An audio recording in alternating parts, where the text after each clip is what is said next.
How do you follow that? I don't know. But what a night for all the McCombs family. And we have a big part of our family here tonight. As I don't refer to them as the family, I refer to them as the blood. So would all the blood stand?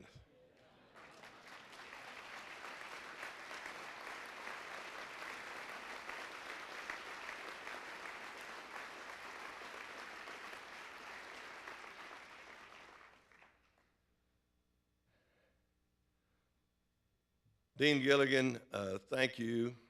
President Powers, thank you. Thank our presenters.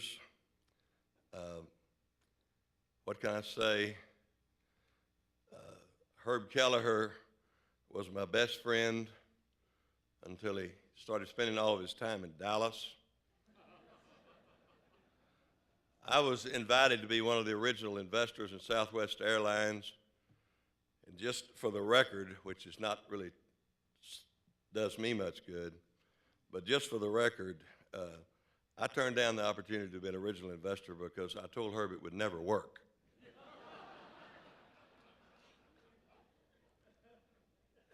He had drawn the plan out on a cocktail napkin, and that I understood very well.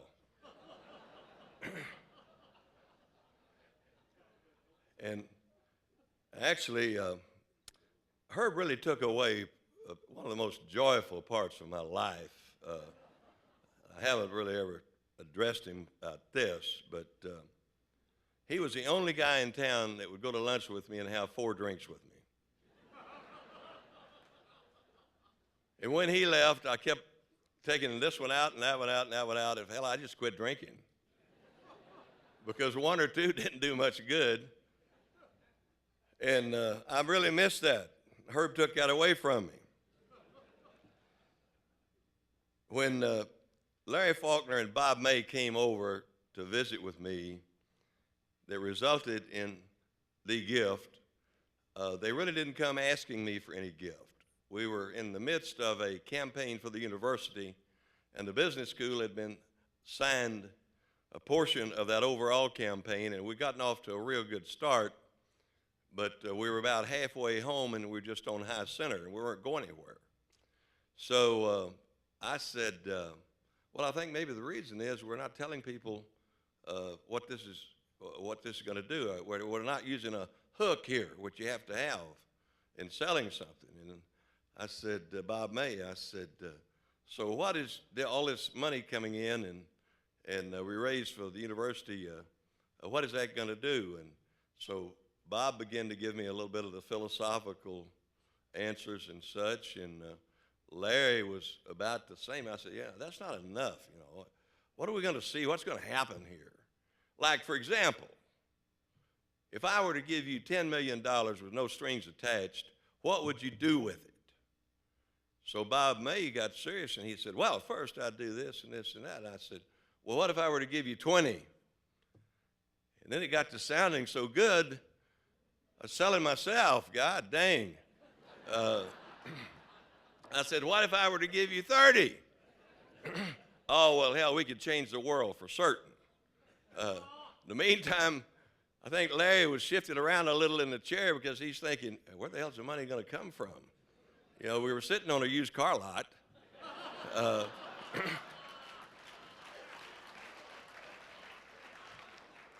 And I said, well, what if we really stepped up there and really tried to act like the kind of school that the founders of Texas intended for our school to be? What if it were to be $50 million? And Dean May was perplexed. He said, it would just be over the top, over the top, over the top. I said, well, let's get over the top. Okay, here we go. So I'm sure when they left, they're looking at each other saying, what happened here? And I was kind of thinking myself, what the hell happened here?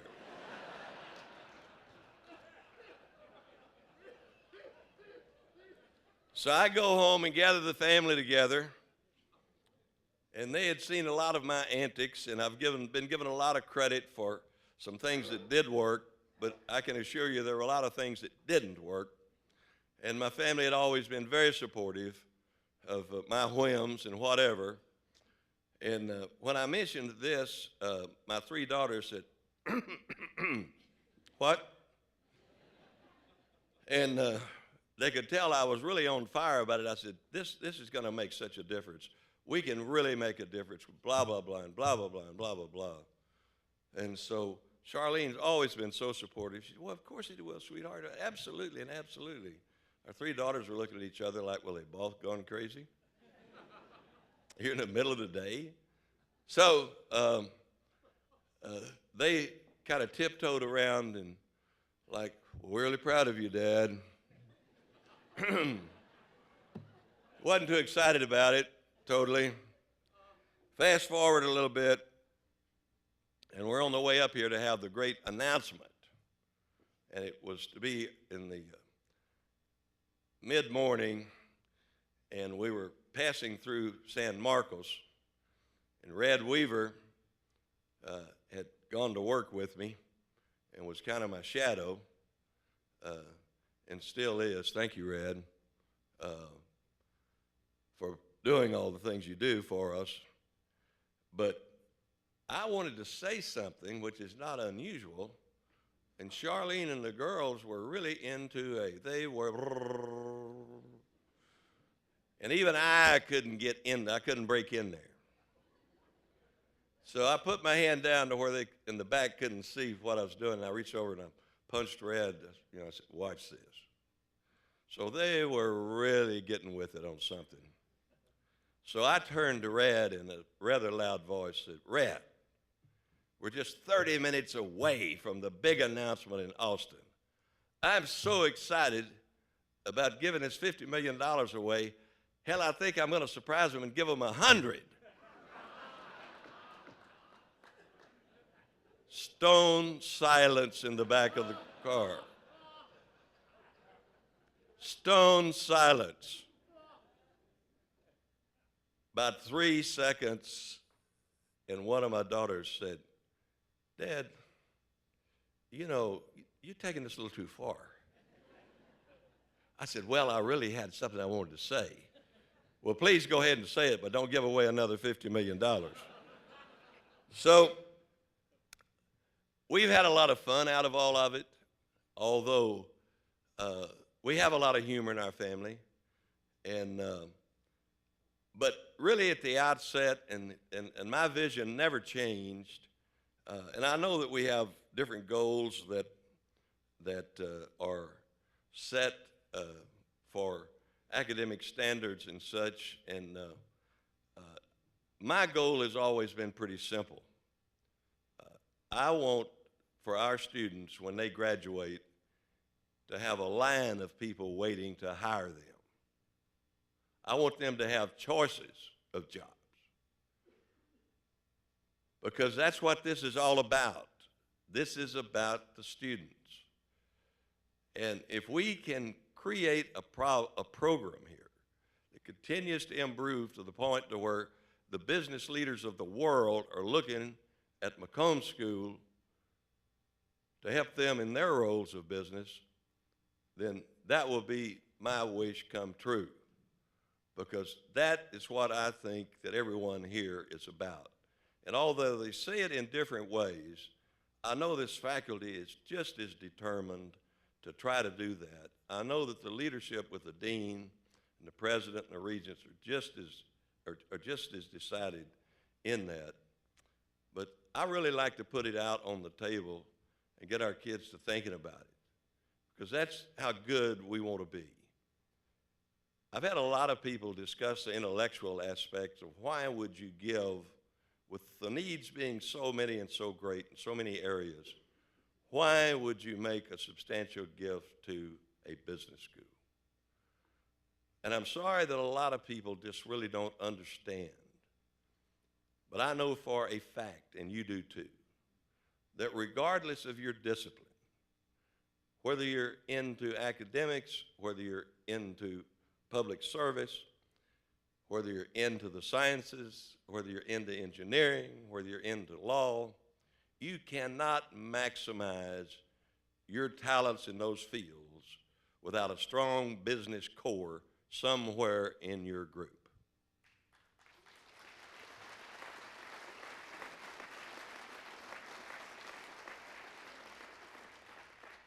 what we want to do in the business school is to see that all these extremely talented people in all these other disciplines can maximize their talents through good business practices. And if we were to look at what's happened to our country in the last year, you couldn't quite make the case for capitalism that all of us think is and know is absolutely the best system God ever created, because of the blunders that our business leaders have made to have the greatest industrial complex in the world, General Motors, manufacturing a product that we invented in this country and created for the whole world, and go broke and not even know it. Doesn't look too good. We want kids coming out of here that will pick up on things like that.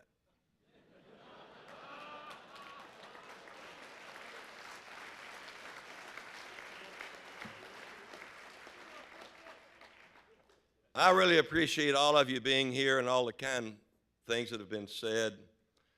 I am an absolute, unabashedly, absolute zealot about Texas and about the people who made this place here for all of us.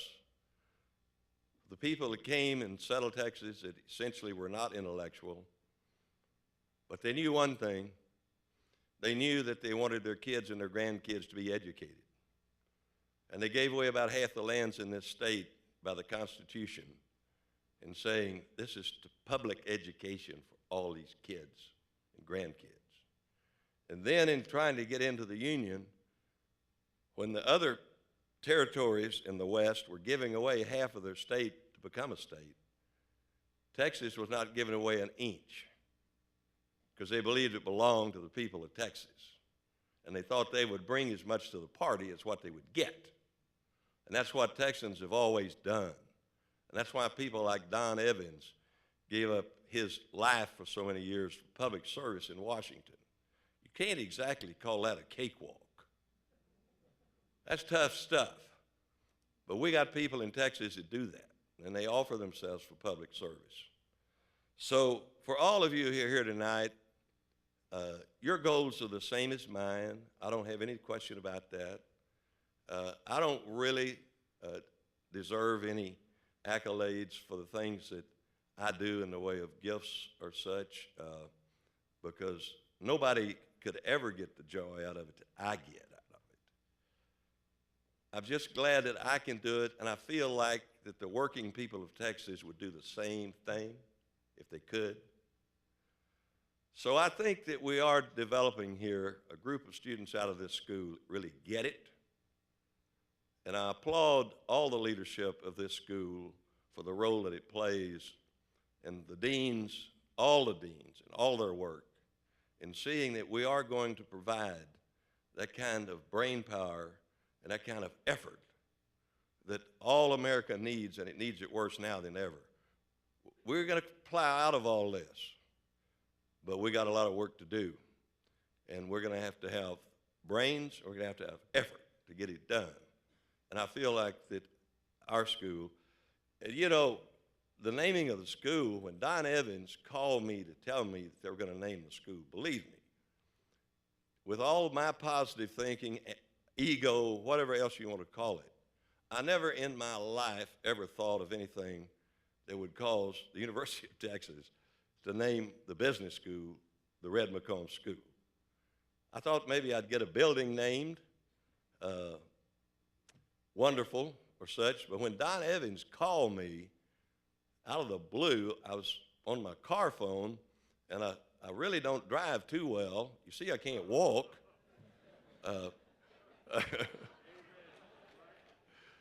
And I was on Loop 410, and I was driving very modestly at 80 in a 35-mile zone. And he said, Red, I just left the Regents meeting for a minute, and I'm just happy to be the one that gets to tell you that we're going to name the business school the Red McCombs School of Business.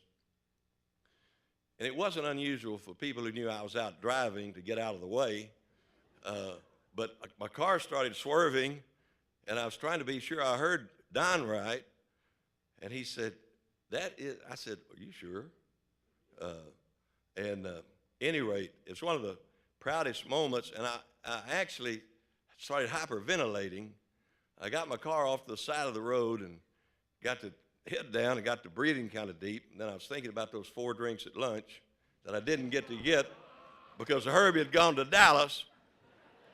But at any rate, I could hardly believe it myself, but there's nothing that could ever, in my time on this earth, that would ever honor me any more than what all of you have done by doing this. And I will tell you that I and all of our family will stay committed to doing the very best we can, that we see that what you expect out of this school and what the faculty expects and what the regents expect and what the students expect, we'll be trying hard to make it work, and all of you in this room are doing the same thing by being here tonight.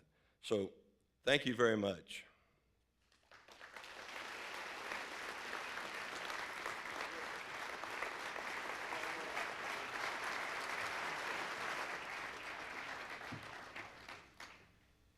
Red, we know you get a lot of joy out of the gift, but it's still okay for us to thank you. I mean, what you do here has made a world of difference, and we really appreciate your continued support. For $50 million, you get an engraved photo, electronic photo frame, which depicts faculty, students, and staffs who have benefited from your gift here at the university. We hope you put it on your desk and look at it throughout the day. I know that you will. I will, and thank you very much. I think